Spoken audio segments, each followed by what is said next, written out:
सभी साथियों को नमस्कार। आज हम अपने कक्षा 10 का दूसरे पाठ में है रक्त परिसंचरण तंत्र, उसके बारे में अध्ययन करेंगे। उसके अंदर एक इम्पोर्टेंट चीज आती है रक्त परिसंचरण या रक्त शरीर के अंगों तक कैसे पहुंचता है, और उस रक्त के बारे में आज पहले छोटा सा अध्ययन करेंगे। उसके बाद में अपन धीरे धीरे आगे बढ़ेंगे। 2-3 वीडियो में यह पूरा सिस्टम होगा। यह टॉपिक भी आपके हर एग्जाम, जितने भी कंपटीशन है जहां जनरल साइंस का पेपर होता है, हर पेपर में आपके ये आता है। तो इसलिए आप इसको विस्तार से समझें और हर चीज को बारीकी से देखते हुए अपन इसको करेंगे। तो अपना टॉपिक है रक्त। रक्त एक तरल संयोजी ऊतक है। ऊतक कैसे? ऊतक अंगों का समूह होता है। रक्त भी अंगों को जोड़ के रखने का कार्य करता है। तो रक्त क्या है? एक तरल संयोजी ऊतक है। रक्त एक तरल संयोजी ऊतक है। ठीक है, क्योंकि यह सभी अंगों को जोड़ के रखता है। सभी अंगों को जोड़कर रखता है। जोड़कर रखता है। समझ में आई बात? रक्त के अंदर ऑक्सीजन, कार्बन डाइऑक्साइड और विभिन्न पोषक तत्व, खनिज पदार्थ आदि सभी घुले हुए रहते हैं। आप ये अगली लाइन लिख सकते हैं। रक्त में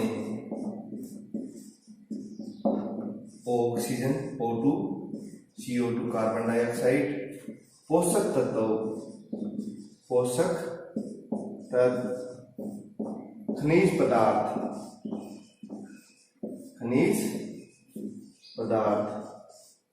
आदि क्या होते हैं? घुले हुए रहते हैं। घुले हुए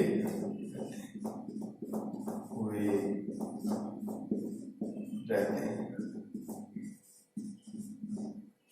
रक्त क्या करता है? इन सभी पदार्थों को शरीर के अंगों और ऊतकों तक पहुंचाने का कार्य करता है। रक्त इन सभी पदार्थों को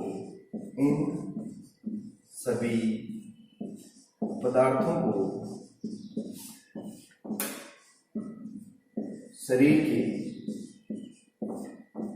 विभिन्न अंगों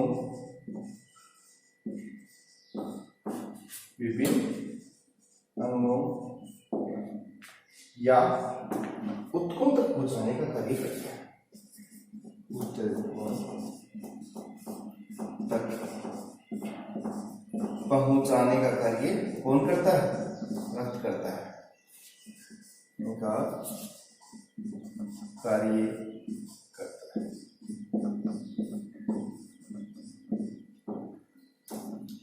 यानी तरल संयोजी ऊतक है। और रक्त विभिन्न प्रकार के जो पदार्थ हैं, ऑक्सीजन है, CO2 है, पोषक तत्व है, खनिज पदार्थ है, सभी को शरीर के विभिन्न अंगों और कोशिकाओं तक पहुंचाने का कार्य करता है। इसके पश्चात जो रक्त का जो अध्ययन है, आपकी बात आती है रक्त का अध्ययन क्या कहलाता है? हेमेटोलॉजी। रक्त का अध्ययन क्या कहलाता है? हेमेटोलॉजी कहलाता है। हेमेटोलॉजी कहलाता है। रक्त का अध्ययन क्या कहलाता है? हेमेटोलॉजी कहलाता है। और रक्त की जो उत्पत्ति होती है, रक्त की उत्पत्ति मेसोडर्म से होती है। 3 लेयर होती है अपने शरीर के अंदर, एक्टोडर्म, मेसोडर्म और एंडोडर्म। ये आपके है नहीं अभी, लेकिन मेसोडर्म से रक्त की उत्पत्ति अगर कोई पूछे तो किससे होती है? मेसोडर्म से होती है। रक्त की उत्पत्ति मेसोडर्म से होती है। किससे होती है? मेसोडर्म से होती है। रक्त का जो निर्माण है, इसी में आगे बात करें। निर्माण किससे होता है? अस्थि मज्जा से होता है। किससे? रक्त का निर्माण अस्थि मज्जा में होता है। अस्थि मज्जा या बोन मेरो, इसको बोन मेरो भी कहते हैं, अस्थि मज्जा में होता है। क्या होता है कि हड्डियां होती हैं, ये आपकी हड्डी है, इसके बीच में जो पदार्थ बना होता है ये अस्थि मज्जा कहलाता है। क्या कहलाता है? ये अस्थि मज्जा, बोन मेरो, बोन मेरो अस्थि मज्जा ये पदार्थ कहलाता है जिसमें रक्त का निर्माण होता है। लेकिन बच्चे में रक्त का निर्माण कहाँ होता है? बच्चे में रक्त का निर्माण कहाँ होता है? प्लीहा। कहाँ पर होता है? प्लीहा में होता है। बच्चों में तो कहाँ होता है? छोटे बच्चे होते हैं उनके अंदर, बिल्कुल छोटे, 1 साल तक रक्त का निर्माण कहाँ होता है? प्लीहा में होता है। और वेस्ट में रक्त का निर्माण अस्थि मज्जा में होता है। आप इसको एक बार नोट डाउन कर लें, उसके बाद में अपन आगे चलेंगे।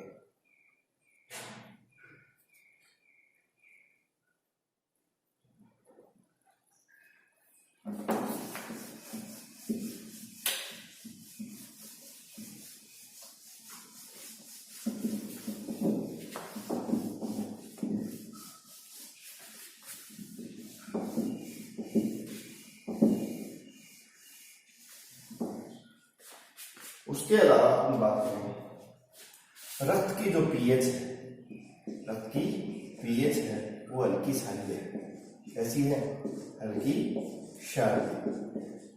पीएच के बारे में पहले पढ़ा चुका हूं कि पीएच स्केल किसने दी थी? 7 से कम होती है अम्लीय होती है, 7 से 14 के बीच में क्षारीय होती है। तो हल्की क्षारीय है, इसका मतलब 7.4। यदि पीएच, यदि ये जो पीएच है 7 से क्या हो जाएगी? 7.4 से कम हो जाएगी, ज्यादा कम हो जाए तो क्या हो जाएगी? यह पीएच क्या हो जाएगी? अम्लीय। क्या हो जाएगी? अम्लीय। अम्लीय पीएच होने पर जो रक्त कहाँ बहता है? धमनी और शिराओं के अंदर बहता है। किसमें बहता है? धमनी और शिराएं। इसके बारे में भी अपन पढ़ेंगे। अम्लीय होता है तो रक्त क्या हो जाता है?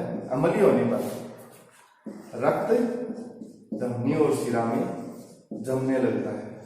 धमनी एवं शिरा में, आर्टरी एंड वेन में, शिरा में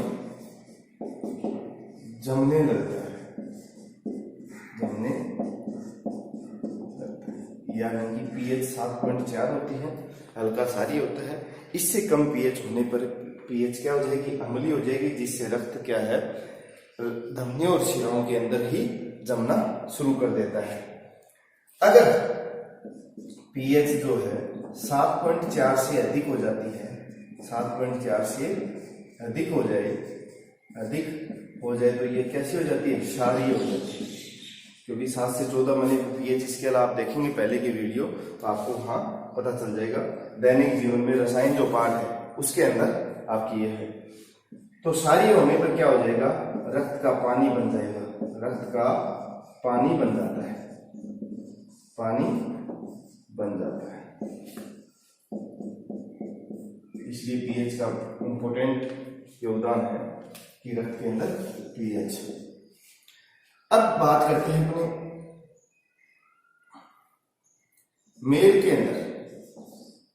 मेल में यानी कि आदमी के अंदर जो रक्त होता है वो होता है 4.5 से 5.5 मिलियन लीटर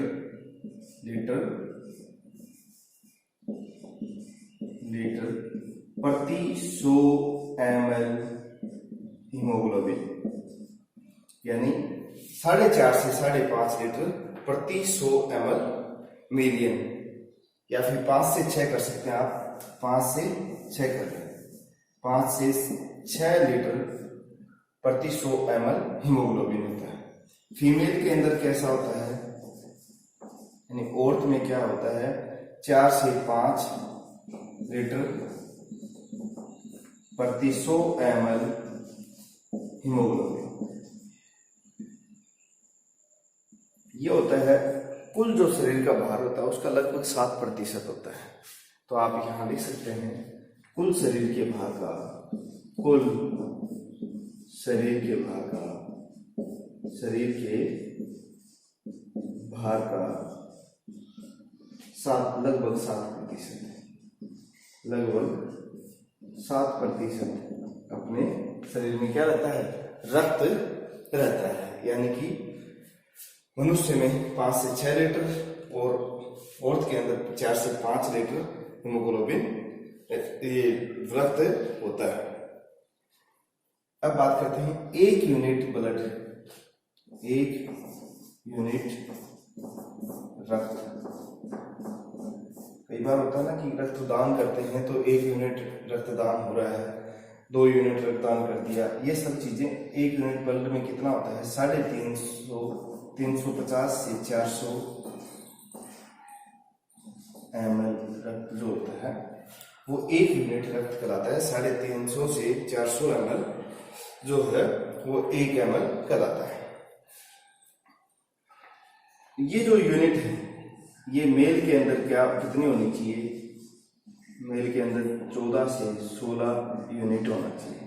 मेल के अंदर ब्लड कितना होना चाहिए, 14 से 16 यूनिट रक्त होना चाहिए। और फीमेल की अपन बात करें तो फीमेल के अंदर जो रक्त है वो होना चाहिए 10 से 14 यूनिट। यानी फीमेल में रक्त जो 10 से 14 यूनिट होना चाहिए कम से कम, और ये 14 से 16 के बीच में होना चाहिए। तो 1 यूनिट रक्त की बात आपने कर ली। अब बात आती है रक्त का जो रंग है, कई बार लाल होता है रंग की बात करें अपन तो लाल रंग किसके कारण होता है, हीमोग्लोबिन के कारण। किसी कारण, हीमोग्लोबिन के कारण, हीमोग्लोबिन के कारण। कैसा होता है, लाल। हिम जो शब्द है, हिम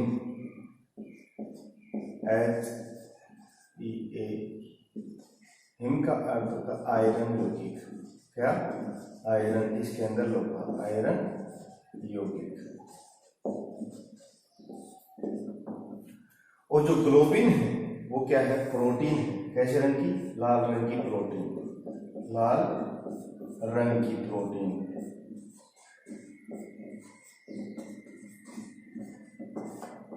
तो हीमोग्लोबिन के कारण रक्त का रंग कैसा होता है, लाल होता है। और ग्लोबिन क्या है, लाल रंग की प्रोटीन है, हिम है आयरन यौगिक। अगली बात अपन करें, रक्त का रंग अगर सफेद है तो किसके कारण, हीमोलिम्फ के कारण, हीमोलिम्फ के कारण, हीमोलिम्फ के कारण रक्त का रंग कैसा होता है, सफेद। कैसा, कॉकरोच के रंग का रंग, कॉकरोच के रक्त का जो रंग होता है वो कैसा होता है, सफेद होता है। और रक्त का रंग कैसा हो, नीला। नीले की बात करें तो हीमोसाइनिन, हीमोसाइनिन के कारण, हीमोसाइनिन के कारण कैसा होता है, नीला होता है। ये किसमें, ऑक्टोपस में, ऑक्टोपस। तो एक एक उदाहरण भी आप ध्यान में रखते हैं। ऑक्टोपस का रंग, रक्त का रंग कैसा होता है, नीला। और कॉकरोच के रक्त का रंग कैसा होता है, सफेद। हीमो तो वही है, लिम्फ जो प्रोटीन होती है वो कैसी होती है, सफेद रंग की होती है, इसलिए हीमोलिम्फ कैसा होता है, सफेद।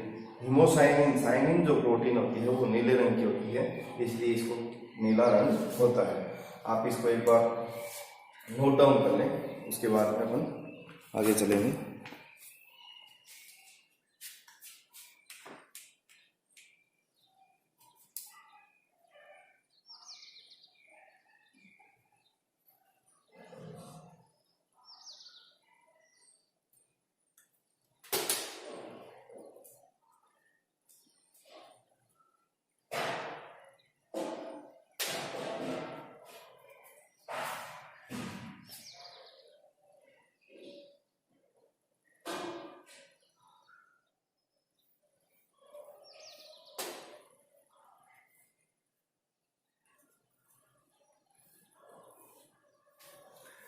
आगे अपन बात करेंगे रक्त के संगठन की बात करेंगे कि रक्त का संगठन किस किस से मिलकर के बना हुआ है। ये रक्त के संबंधित मोटी मोटी बातें आपको मैंने बता दी हैं। अब रक्त का संगठन किस प्रकार से बना होता है, रक्त के अंदर क्या क्या पदार्थ यौगिक सब चीजें पाई जाती हैं, उसका अपन अध्ययन करेंगे। रक्त का संगठन, रक्त के संगठन की बात करें, ये दो प्रकार के पदार्थों से मिलकर बना होता है। एक तो होता है ठोस पदार्थ, ठोस पदार्थ, और एक होता है तरल पदार्थ। कैसा? तरल पदार्थ। जो तरल पदार्थ होता है ये रक्त का 55% हिस्सा होता है। कितना? 55% हिस्सा होता है। और ठोस पदार्थ जो है वो 45% हिस्सा रक्त का होता है। ठोस पदार्थ में होता है ठोस कोशिकाएं होती हैं। कैसे होती हैं ठोस पदार्थ में? ठोस कणिकाएं होती हैं। कणिका या कोशिका, कणिका या कोशिका इसके अंदर होती है। ठोस कणिका या कोशिका कौन कौन सी होती है? पहली बात होती है आरबीसी। क्या? आरबीसी। दूसरा है डब्ल्यूबीसी और तीसरा है प्लेटलेट्स, इसको पीएल से। आरबीसी को रक्त, लाल रक्त कणिकाएं, रक्त रेड ब्लड सेल, लाल रक्त कणिका बोलते हैं, कणिकाएं। इरिथ्रोसाइट भी बोलते हैं, इरिथ्रोसाइट। क्या बोलते हैं? इरिथ्रोसाइट भी बोलते हैं। इरिथ्रो का अर्थ होता है लाल, लाल कोशिकाएं। इरिथ्रोसाइट भी बोलते हैं। क्या बोलते हैं? इरिथ्रोसाइट। डब्ल्यूबीसी श्वेत रक्त कणिकाएं, श्वेत रक्त कणिकाएं बोलते हैं, कणिकाएं। ल्यूकोसाइट बोलते हैं। दूसरा नाम क्या है? ल्यूकोसाइट। यही एक बार नाम आप ध्यान में रखोगे तो कोई दिक्कत। इसको बोलते हैं प्लेटलेट्स, प्लेटलेट्स। इसको हिंदी में बोलते हैं बिंबाणु। क्या बोलते हैं? बिंबाणु। थ्रोम्बोसाइट, अपने नाम क्या है? थ्रोम्बोसाइट।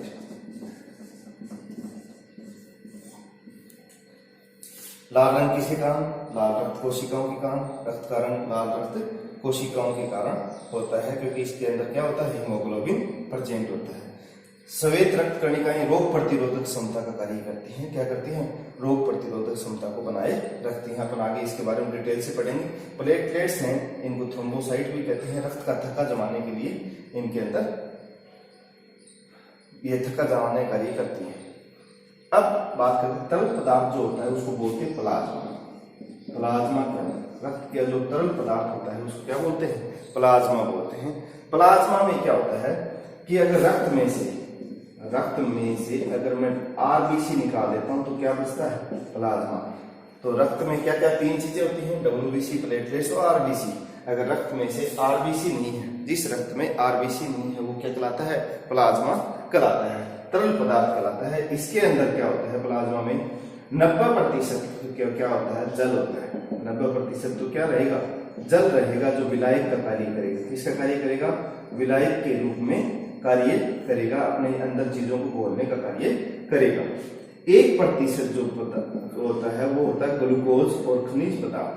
ग्लूकोज प्लस खनिज पदार्थ जो होते हैं, खनिज पदार्थ वो होते हैं 1% होते हैं। 1% इसके अंदर क्या है? ग्लूकोज और खनिज पदार्थ प्लाज्मा के अंदर। बाकी 9% जो होता है प्लाज्मा का, 9% होता है प्रोटीन से मिलकर बना होता है। किससे? प्रोटीन से। प्रोटीन की बात करें तो अपन इसमें प्रोटीन पाई जाती है थ्रोम्बिन।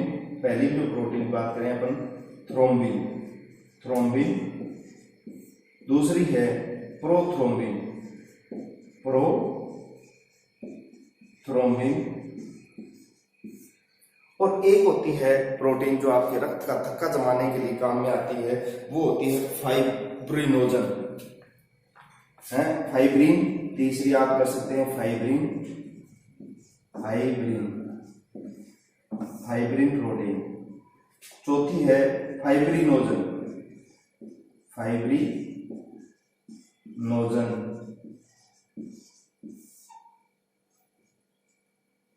और जो पांचवी है ग्लोबुलिन, ग्लोबुलिन।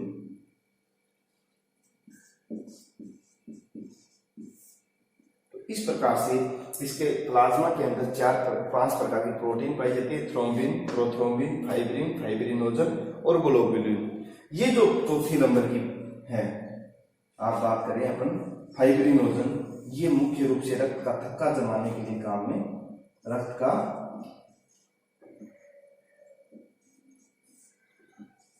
थक्का जमाने में कार्य करती है फाइब्रिनोजन।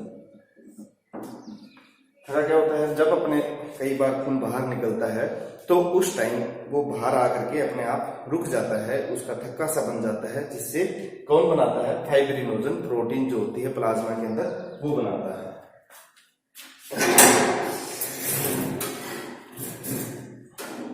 तो इस तरह से जो बात है कि ठोस कणिकाएं क्या क्या होती है, प्लाज्मा तरल पदार्थ होता है, इसके अंदर क्या चीज पाई जाती है। इसके अलावा अपन बात करें, प्लाज्मा का जो रंग होता है हल्का पीला रंग होता है। कैसा होता है, इस प्लाज्मा का रंग कैसा होता है, रंग हल्का पीला होता है, हल्का पीले रंग की होती है। किसके कारण होता है हल्का पीला, बिलीरुबिन के कारण,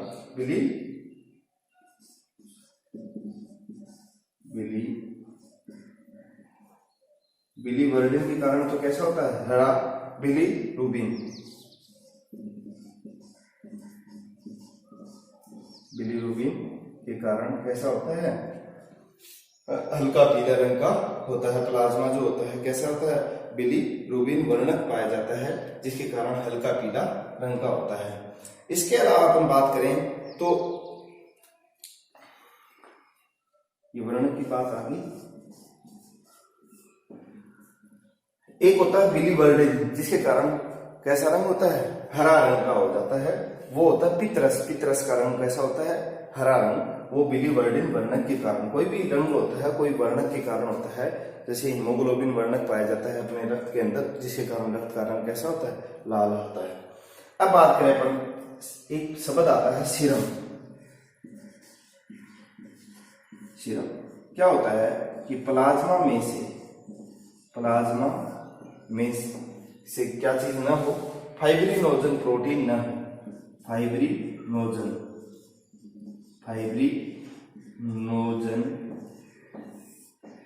प्रोटीन अगर प्लाज्मा में नहीं हो तो क्या कहलाता है, सीरम कहलाता है। ऐसा प्लाज्मा जिसके अंदर फाइब्रिनोजन प्रोटीन नहीं हो क्या कहलाता है, सीरम कहलाता है। इस प्रकार आप इसको देखें एक बार। अब बात करते हैं अपन बाद में इसके रक्त के कार्य की। इनके बारे में अपन डिटेल से पढ़ेंगे, पूरा डिटेल से। ल्यूकोसाइट, ल्यूको का अर्थ क्या होता है, सफेद। थ्रोम्बोसाइट यानी कि थक्का जमाने वाली कोशिकाएं। इसको अपन डिटेल से अभी पढ़ेंगे। रक्त के कार्य पढ़ने के बाद इसको उतार लें आप।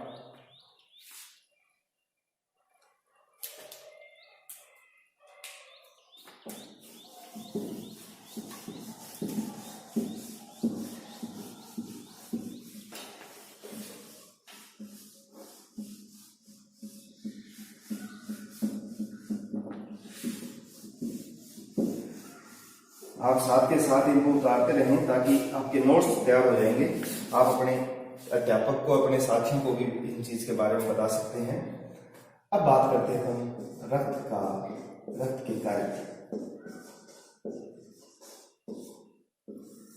एक बार रक्त के कार्य पढ़ करके फिर अपन जो ठोस पदार्थ थे आरबीसी, डब्ल्यूबीसी, उसके बारे में डिटेल से पढ़ लेंगे। रक्त क्या काम करता है,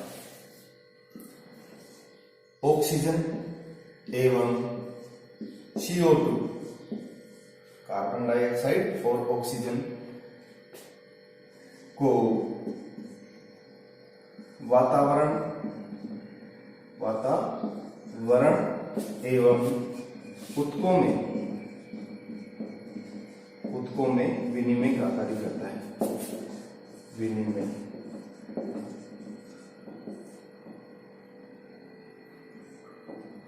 ऑक्सीजन और CO2 को वातावरण यानी बाहरी जो वातावरण है उसके और ऊतकों के मध्य विनिमय का कार्य करता है। ऑक्सीजन को ले जाता है और CO2 को बाहर छोड़ता है।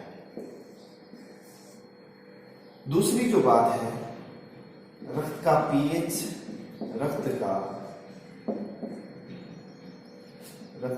शरीर का पीएच को नियंत्रित करता है। शरीर के पीएच को नियंत्रित करता है। पीएच क्या होती है इसके बारे में पहले के पाठ में बता चुका हूं, दैनिक जीवन में रसायन के बारे में। शरीर का ताप का नियंत्रण करता है। शरीर के ताप का नियंत्रण करता है। ताप का नियंत्रण करता है। समझ में आई बात? शरीर के ताप का नियंत्रण करता है। उत्सर्जी पदार्थ है, शरीर के जो उत्सर्जी पदार्थ हैं जैसे पेशाब है, मलमूत्र है, सब का उत्सर्जन करता है। उत्सर्जी पदार्थों को शरीर से बाहर निकालता है। शरीर से बाहर निकालता है। उत्सर्जी पदार्थों को किससे शरीर से बाहर निकालता है। एक बात है, एक और जो मैं पहले बता चुका हूं, पोषक पदार्थों को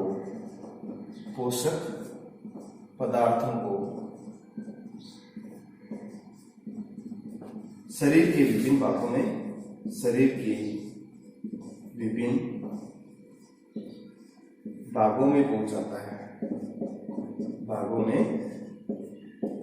पहुंचाता है।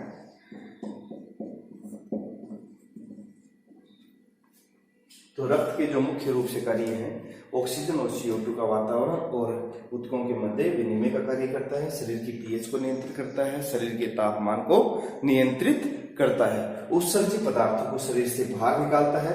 पोषक पदार्थों को शरीर के विभिन्न भागों में पहुंचाता है। इसको आप एक बार नोट डाउन कर ले, फिर उसके बाद में अपन इसके संगठन में जो बात है उसको पढ़ेंगे।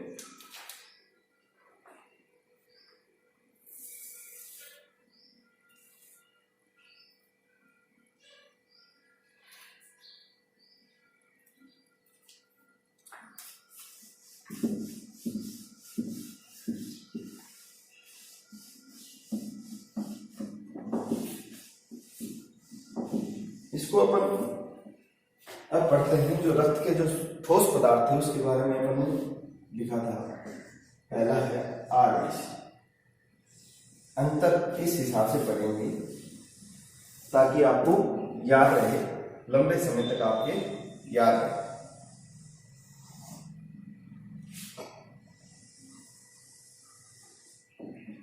RBC, WBC और प्लेटलेट्स फुल फॉर्म मैंने बता दी है इसकी। इससे पहले अब बात करते हैं इसकी जो खोज है, एंटोनी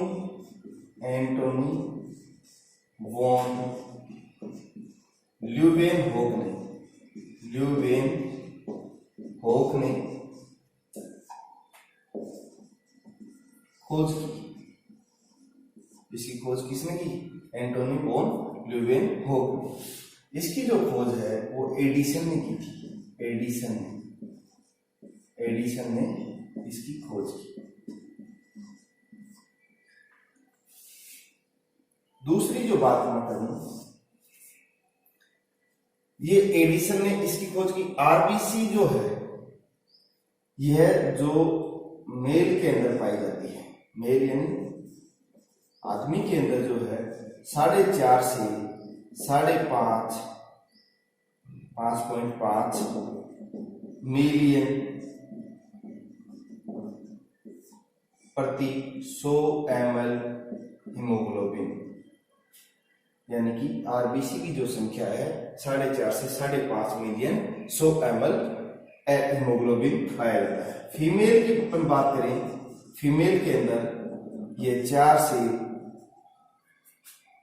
5 मिलियन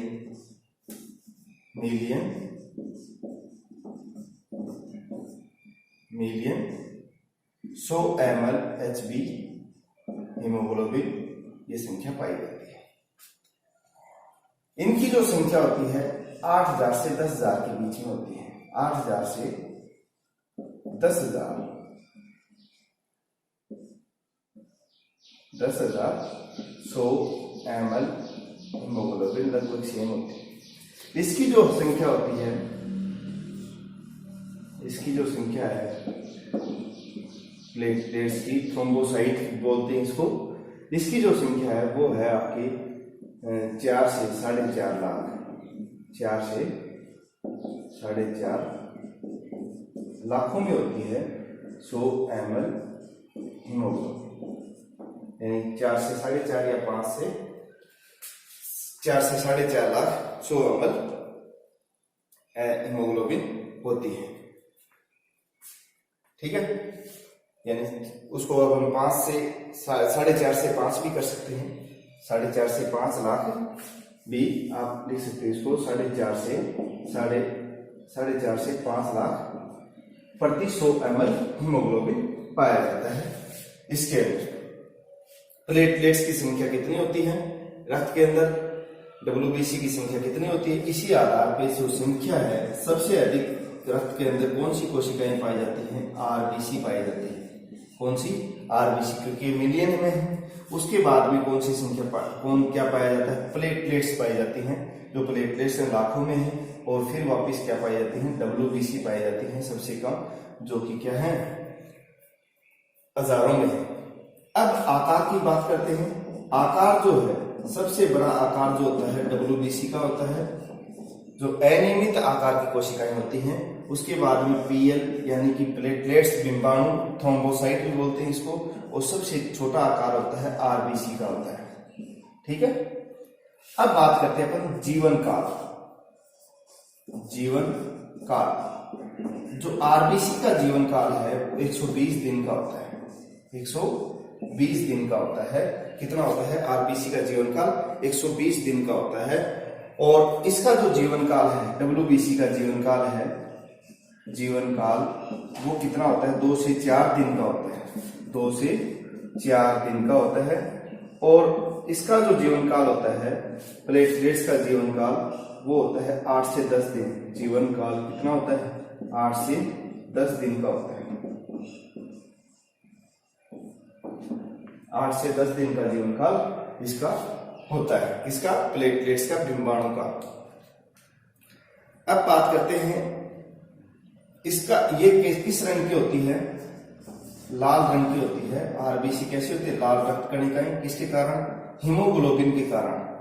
किसके कारण होती है, हीमोग्लोबिन के कारण। कैसा होता है, हीमोग्लोबिन पाया जाता है इसके कारण। इसका रंग कैसा होता है, लाल होता है। ये सफेद रंग की होती है, सफेद रंग की होती हैं।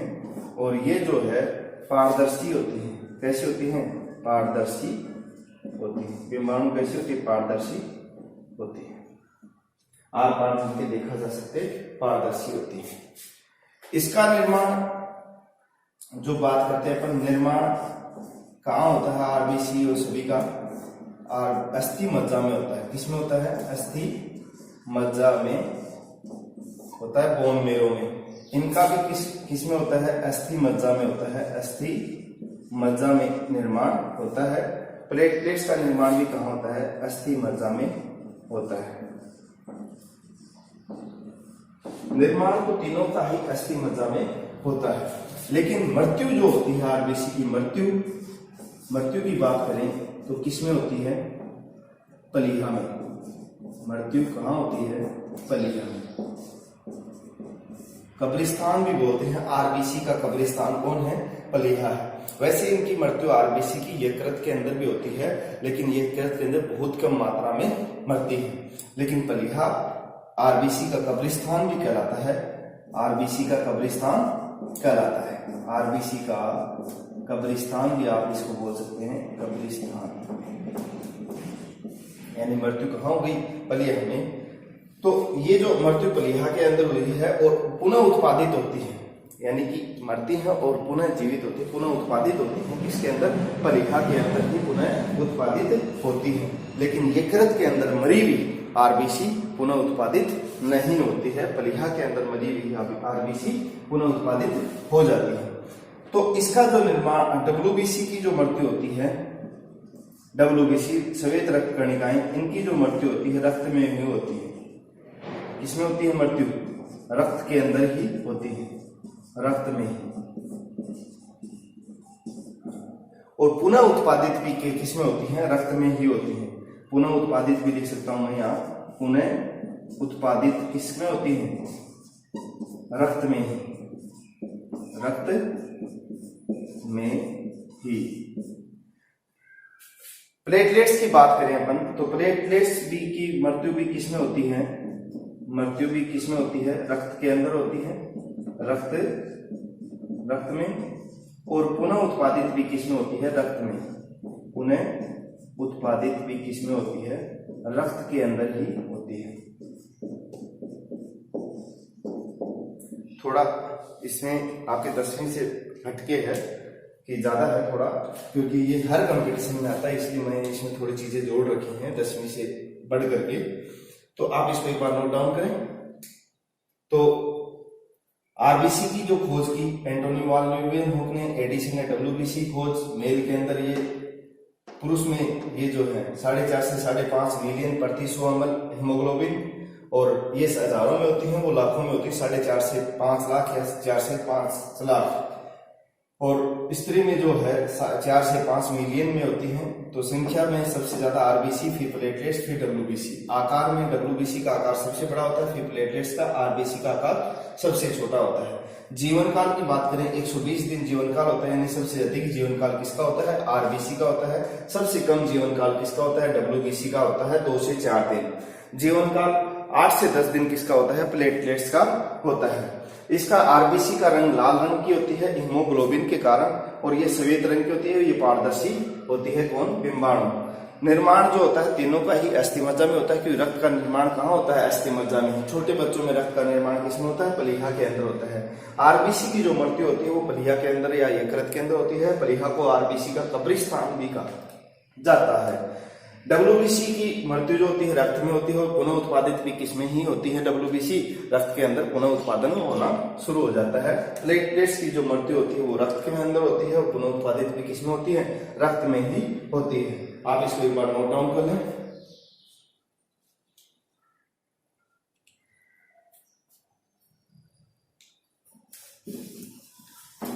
अंतर से आप थोड़ा सा पढ़ेंगे तो आपकी थोड़ा याद जल्दी रहेगा, और भूलेंगे नहीं, कंफ्यूज भी नहीं होंगे, क्योंकि लगभग मिलती जुलती बातें हैं जो एक दूसरे में लिखते समय।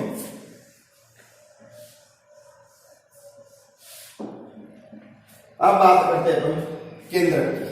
किसकी, केंद्रक।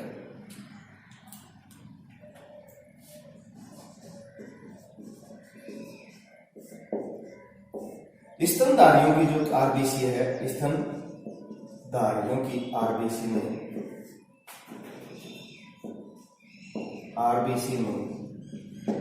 अनुपस्थित होता है, अनुपस्थित होता है। आरबीसी के अंदर केंद्रक अनुपस्थित होता है। अपवाद है इसका ऊंट और लामा, ऊंट एवं लामा। ये ऊंट का ही छोटा रूप है जो पहाड़ों पे, बर्फीली जगह पे वहां पाया जाता है। तो ऊंट और लामा के अंदर जो आरबीसी होती है उसमें क्या होता है, केंद्रक पाया जाता है, और बाकी जितने भी स्तनधारी हैं उनके आरबीसी में केंद्रक नहीं पाया जाता है। डब्ल्यूबीसी के अंदर केंद्रक क्या होता है, पाया जाता है। प्लेटलेट्स की जो कोशिकाएं हैं उसके अंदर केंद्रक अनुपस्थित होता है, केंद्रक नहीं पाया जाता, केंद्रक नहीं पाया जाता। यानी केंद्रक किसमें पाया जाता है, सिर्फ डब्ल्यूबीसी के अंदर केंद्रक पाया जाता है, बाकी किसी स्थितियों में ही केंद्रक नहीं पाया जाता है। अब बात करें अपन केंद्रक की होगी। अगला जो अंतर की बात करें आप कि इसके अब मुख्य रूप से अंतर तो हो गए हैं आपके। अब इनसे होने वाले रोग की बात करें, आरबीसी की संख्या अगर कम हो जाती है, ये कम का निशान है, आरबीसी की संख्या कम हो जाए तो एनीमिया रोग हो जाता है, एनीमिया रोग हो जाता है। ठीक है, एनीमिया रोग हो जाता है। आरबीसी की संख्या कम होने पर कौन सा रोग हो जाता है? एनीमिया। और एक दूसरा रोग है थैलेसीमिया। थैलेसीमिया ये किसमें होता है? बच्चों में होता है। किसमें? बच्चों में होता है। ये रोग बच्चों में होता है। इसमें क्या होता है? थैलेसीमिया में आरबीसी का जो जीवन काल है, आरबीसी का जीवन काल 120 दिन से घटकर 120 दिन से घटकर कितना हो जाता है? घटकर 50 से 60 दिन हो जाता है। 50 से 60 दिन हो जाता है, जिसमें भी क्या हो जाती है? आरबीसी की कमी हो जाती है, क्योंकि उनका जीवन काल कम हो गया। तो आरबीसी कमी से एनीमिया रोग और थैलेसीमिया रोग बच्चों में हो जाता है, और आरबीसी का जीवन काल 120 से कम करके कम हो जाता है। अब बात करते हैं आरबीसी की अगर संख्या बढ़ जाए, आरबीसी की संख्या, पॉलीसाइथेमिया,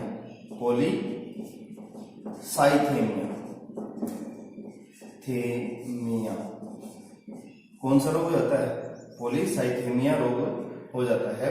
आरबीसी की संख्या बढ़ने पर पॉलीसाइथेमिया रोग हो जाता है। आरबीसी की संख्या बढ़ने पर इसमें क्या होता है? आरबीसी फट जाती है, आरबीसी फट जाती हैं और काले धब्बे बन जाते हैं। शरीर पर काले धब्बे बन जाते हैं, शरीर पर काले धब्बे बन जाते हैं। इसकी बात होगी पॉलीसाइथेमिया। अब बात करते हैं डब्ल्यूबीसी की अगर कमी होती है, ल्यूकोसाइट बोलते हैं इसको, ल्यूकोपेनिया हो जाता है। डब्ल्यूबीसी की कमी होने पर क्या हो जाता है? ल्यूकोपेनिया होता है। यानी रोग, डब्ल्यूबीसी मुख्य रूप से काम क्या करती है? रोग प्रतिरोधक क्षमता को बनाए रखती है, रोग प्रतिरोधक क्षमता बनाती है, अपने शरीर को रोगाणु से लड़ने की जो क्षमता प्रदान करती है, क्षमता को बनाए रखना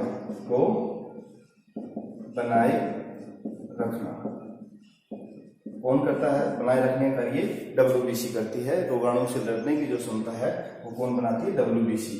डब्ल्यूबीसी जो है उसकी संख्या अगर कम हो जाती है तो क्या हो जाता है? ल्यूकोपेनिया रोग हो जाता है। और डब्ल्यूबीसी की संख्या अगर अधिक हो जाती है, ल्यूकेमिया रोग हो जाता है, ल्यूकेमिया रोग हो जाता है। डब्ल्यूबीसी की संख्या अगर अधिक हो गई तो कौन सा रोग हो जाएगा? ल्यूकेमिया रोग हो जाता है और ल्यूकोपेनिया रोग हो जाता है। इसके बाद में इसमें ल्यूकोपेनिया या फिर इसको बोल HIV एड्स भी हो जाता है। HIV एड्स जो डब्ल्यूबीसी की संख्या कम होने पर रोग प्रतिरोधक क्षमता इसके अंदर भी कम हो जाती है। ल्यूकेमिया में क्या होता है? डब्ल्यूबीसी की संख्या बढ़ गई तो जिससे क्या हो जाता है? ब्लड कैंसर हो जाता है, रक्त कैंसर, ब्लड कैंसर हो जाता है। डब्ल्यूबीसी की संख्या बढ़ गई जिससे ब्लड कैंसर हो जाता है। अब प्लेटलेट्स की संख्या अगर कम हो जाती है तो क्या हो जाती है? रक्त का थक्का नहीं बनता, रक्त का थक्का नहीं बन पाता। रक्त का थक्का नहीं बनता, जैसे डेंगू और मलेरिया में प्लेटलेट्स क्या हो जाती है? कम हो जाती है। अब प्लेटलेट्स अगर और भी ज्यादा कम हो जाएं, एक रोग होता है हीमोफीलिया, इसको शाही रोग भी कहते हैं। हीमोफीलिया, शाही बीमारी, शाही रोग भी कहते हैं। क्यों कहते हैं इसको शाही रोग? क्योंकि ये ब्रिटेन की महारानी विक्टोरिया के अंदर था, उसके बाद में ये आनुवांशिक रोग है। कैसा रोग है? आनुवांशिक रोग, जो उसकी अगली पीढ़ी में भी आ जाता है। आनुवांशिक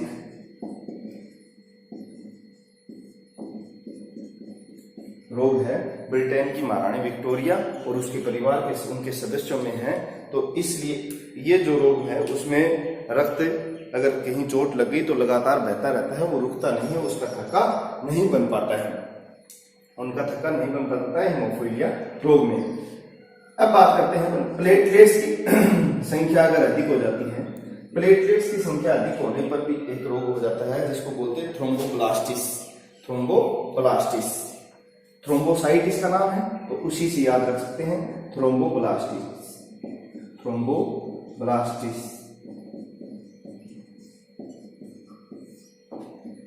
थ्रोम्बोप्लास्टिस रोग प्लेटलेट्स की अधिकता से हो जाता है। इस तरह से इसके तीनों के अंदर जो बात है वो अपने कर चुके हैं। केंद्रक किनके अंदर पाया जाता है? सिर्फ WBC में पाया जाता है, बाकी दोनों में RBC और प्लेटलेट्स में केंद्रक नहीं पाया जाता है। इसके आगे की बात अपन करेंगे, इनसे संबंधित रोग हो गए। अब थोड़ी सी बातें इनसे अलग जो है वो अपन करते हैं।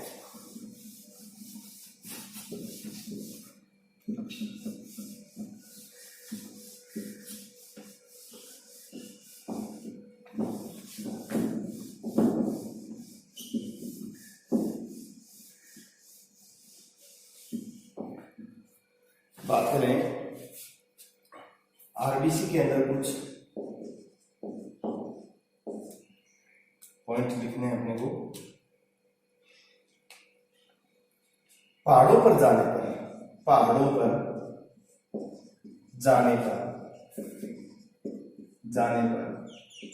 RBC क्या हो जाती है? अधिक हो जाती है। RBC क्या हो जाती है? अधिक हो जाती है, क्योंकि ये क्योंकि का निशान है, क्योंकि वायुमंडलीय दाब पहाड़ों पर, वायुमंडलीय दाब एवं ऑक्सीजन O2 क्या हो जाती है? कम हो जाती है। कई बार क्वेश्चन पूछ लेते हैं कि पहाड़ों पर जाने पर RBC बढ़ती है या घटती है? बढ़ती है, क्योंकि वहां वायुमंडलीय दाब और ऑक्सीजन क्या होती है? कम होती है। अब इसके बाद में जो बात करते हैं, जो RBC है, RBC में क्या होता है? हीमोग्लोबिन होता है। इसको हीमोग्लोबिन को मैं इस तरह प्रकार से दिखाता हूं। यह हीमोग्लोबिन ऑक्सीजन से क्रिया करके ऑक्सी हीमोग्लोबिन बनाता है। Oxy haemoglobin HbO2 oxy haemoglobin बनाता है। Oxy haemoglobin. ऑक्सीजन जो रक्त के अंदर होती है वो किसके रूप में होती है? ऑक्सी हीमोग्लोबिन के रूप में होती है। हीमोग्लोबिन से जुड़ी रहती है, ऑक्सी हीमोग्लोबिन के रूप में ऑक्सीजन होती है। जो हीमोग्लोबिन है वो CO2 से क्रिया करके, कार्बन डाइऑक्साइड से क्रिया करके क्या बनाता है? कार्बोक्सी हीमोग्लोबिन बनाता है। कार्बोक्सी हीमोग्लोबिन बनाता है। हीमोग्लोबिन बनाता है, कार्बोक्सी हीमोग्लोबिन बनाता है। कार्बन डाइऑक्साइड शरीर के रक्त के अंदर किस रूप में होती है? कार्बोक्सी हीमोग्लोबिन के अंदर होती है।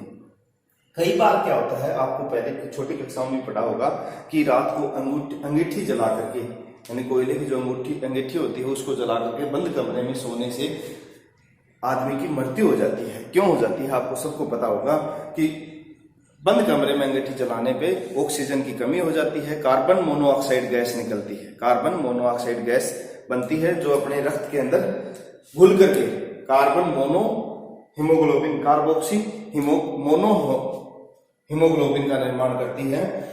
ठीक है,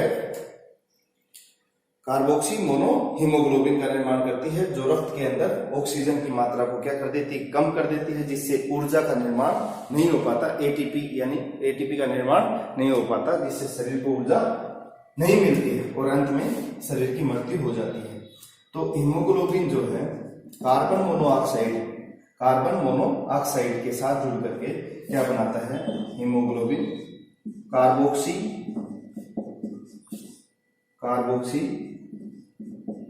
मोनो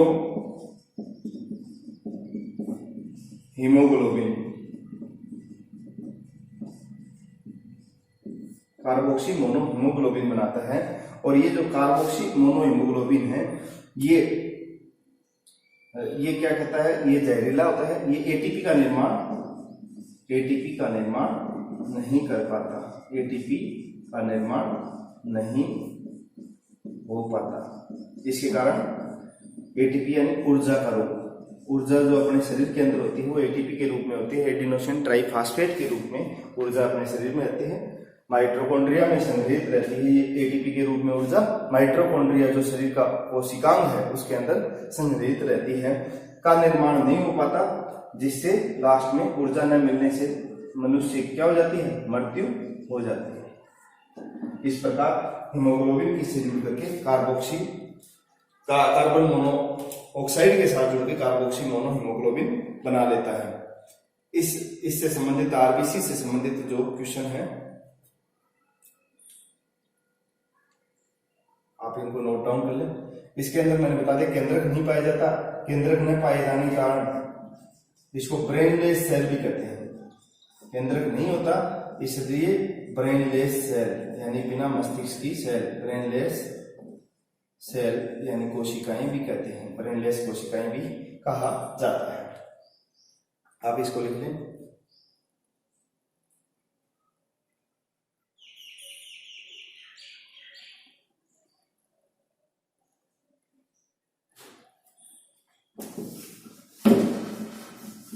इसके आगे हम थोड़ा डब्ल्यूबीसी के बारे में भी अध्ययन करेंगे। डब्ल्यूबीसी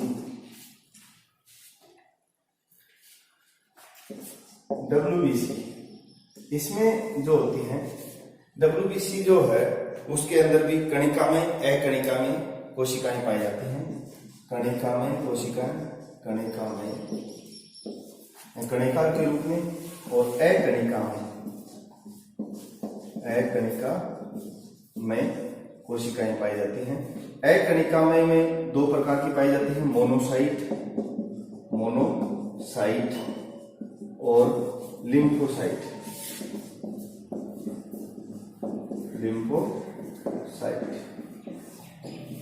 और कणिका के मय के अंदर पाई जाती है बेसोफिल,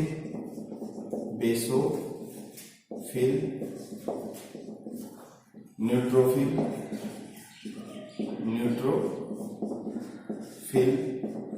और तीसरी इयोसिनोफिल।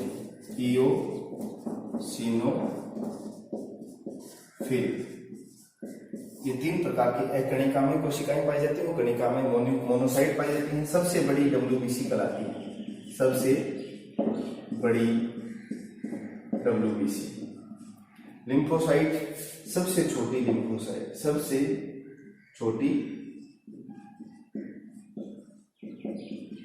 डब्ल्यूबीसी कहलाती है, लिम्फोसाइट। ये तीन प्रकार की होती हैं, बी लिम्फोसाइट,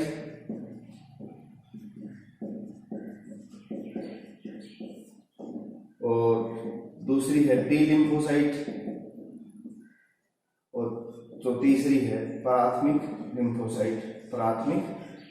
लिम्फोसाइट जिसको बोलते हैं प्राथमिक कोशिकाएं, यानी कि टी लिम्फोसाइट, डी लिम्फोसाइट और प्राथमिक मारक कोशिकाएं, प्राकृतिक मारक कोशिकाएं। लिम्फोसाइट यानी प्राकृतिक मारक कोशिकाएं, प्राथमिक नहीं, आप इसको लिखिए प्राकृतिक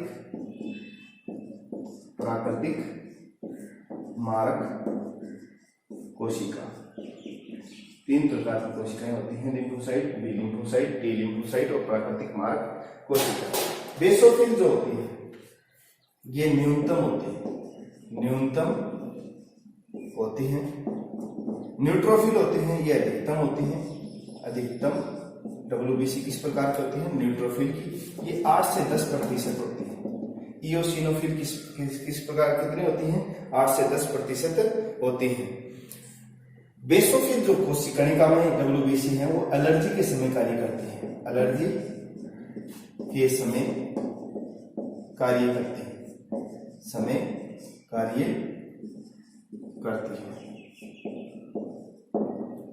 न्यूट्रोफिल है वो जीवाणु जनित रोग के समय सक्रिय होते हैं,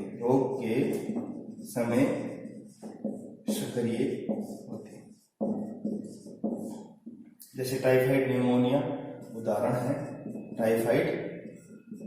टाइफाइड और न्यूमोनिया।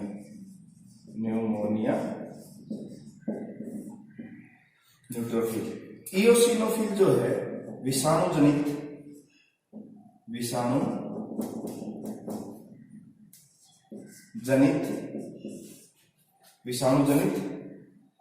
या कवक जनित रोग के समय सक्रिय होते हैं।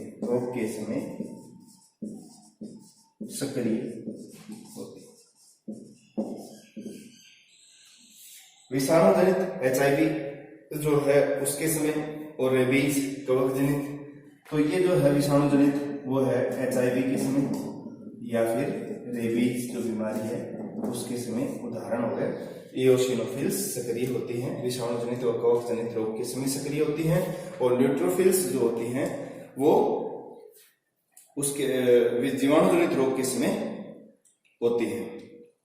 सबसे छोटी सबसे बड़ी हो गई। इसके बाद में प्रतिरक्षा लिम्फोसाइट जो है प्रतिरक्षा प्रदान करने वाली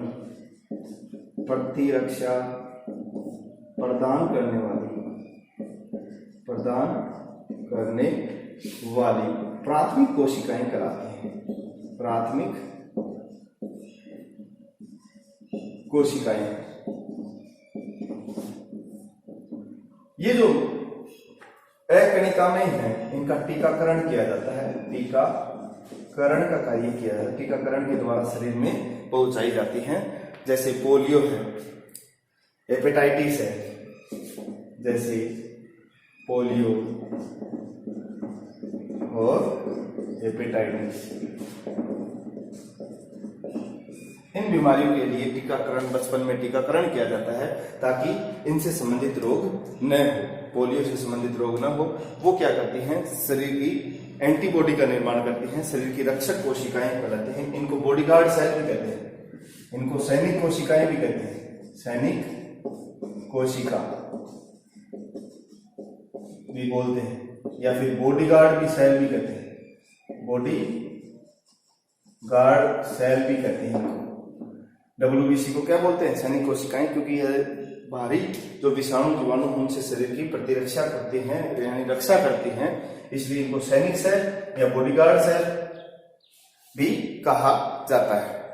इसके अलावा जो 3 प्रकार की कणिकामय हो गई, उसके बाद में इसका लगभग जो टॉपिक है आपका वो लगभग खत्म होता है। आप इसको एक बार नोट डाउन कर लें।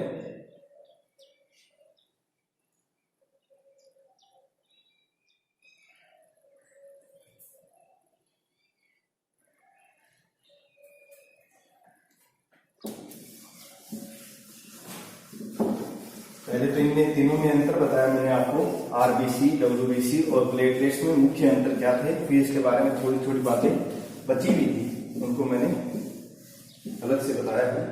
अब बात करते हैं अपन प्लेटलेट्स के अंदर भी रक्त का थक्का बनाने वाले कारक हैं, उनकी बात करें। रक्त का थक्का बनाने वाले कारक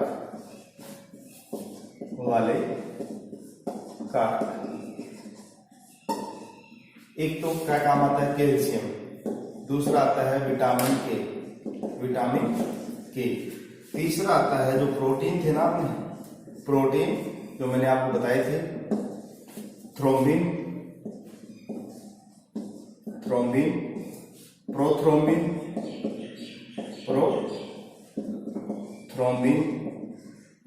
और तीसरा जो प्रोटीन था फाइब्रिनोजन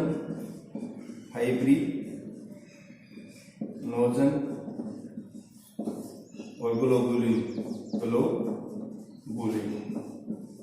ये सभी प्रोटीन में जो फाइब्रिनोजन है वो रक्त का थक्का दबाने के लिए मुख्य रूप से सहायक है। तो कैल्शियम, विटामिन के और प्रोटीन में जो फाइब्रिनोजन प्रोटीन है वो रक्त का थक्का दबाने में मददगार है। अब जो है कई रक्त जैसे अपने शरीर के अंदर भी बहता है, तो रक्त शरीर के अंदर जो धमनी और शिराओं के अंदर बह रहा है, धमनियों के अंदर लगभग शुद्ध रक्त बहता है, अपन आगे पढ़ेंगे इसके बारे में। और शिरा है उसके अंदर अशुद्ध रक्त बहता है, तो वो रक्त धमनी और शिराओं में क्यों नहीं जमता है? तो वो इसलिए नहीं जमता है क्योंकि शरीर के रक्त के अंदर हिपेरिन प्रोटीन पाया जाता है। क्या पाया जाता है? एंटी क्लोटिंग फैक्टर पाया जाता है। एंटी क्लोटिंग कारक कौन सा है? हिपेरिन, जो रक्त का थक्का नहीं जमने देता। हिपेरिन, हिपेरिन नाम का जो प्रोटीन पाया जाता है वो रक्त का थक्का जमने धमनी एवं शिरा में रक्त को नहीं जमने देता, नहीं जमने देता है। या फिर रक्त अगर अंदर ही जम जाएगा तो फिर आगे रक्त का सर्कुलेशन नहीं होगा, परिसंचरण नहीं होगा, जिससे व्यक्ति की मृत्यु हो जाती है। तो हिपेरिन जो कारक है वो धमनी और शिरा में रक्त को जमने नहीं देता है।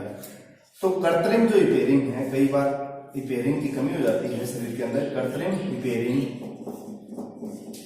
जो बाद में मनुष्य द्वारा बनाया जाता है, वो कृत्रिम जो हिपेरिन है उसको बोलते हैं हीरोडिन। हीरोडिन बोलते हैं। कृत्रिम हिपेरिन को क्या बोलते हैं? हीरोडिन। ये किससे बनाया जाता है? जोंक की लार से बनाया जाता है। जोंक की लार से बनाया जाता है, बनाया जाता है। एंटी क्लोटिंग कारक कौन है?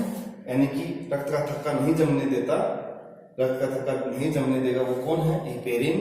और फाइब्रिनोजन जो प्रोटीन है वो रक्त का थक्का जमाने में महत्वपूर्ण भूमिका निभाता है। इस प्रकार से जो आज की जो क्लास है उसके अंदर आपने रक्त के बारे में विस्तृत अध्ययन किया, यानी कि रक्त के अंदर जो ठोस पदार्थ हैं WBC, RBC, प्लेटलेट्स, इनके बारे में भी आपने विस्तृत अध्ययन किया। उसके अलावा प्लाज्मा, सीरम क्या होता है, प्लाज्मा क्या है, ये इस चीजों के बारे में आपने अच्छी तरह अध्ययन किया। ये जो टॉपिक है आपके हर कंपटीशन के अंदर जहां भी जनरल साइंस का पेपर होता है वहां भी आपसे पूछा जाता है। और 10वीं, 9वीं, 8वीं इन क्लासों के अंदर भी छोटी छोटी बातें इसकी दी हुई होती हैं। तो आप इसका फायदा उठाएं, अपने टीचर्स को इसके बारे में बताएं कि ज्यादा से ज्यादा आपके टीचर्स को पता चलेगा तो टीचर्स भी अपने बच्चों को मोटिवेट कर सकते हैं इसको देखने के लिए। और अपने दोस्तों को, सभी को आप बताएं, तब क्योंकि लॉकडाउन का जो पीरियड चल रहा है ये कितना लंबा चलेगा पता नहीं, लेकिन आपके अगले साल एग्जाम जरूर होना है, इसलिए अभी से तैयारी रखें। जो सब्जेक्ट आपको ऑनलाइन मिल रहा है उसको आप भरपूर तैयारी करें। धन्यवाद।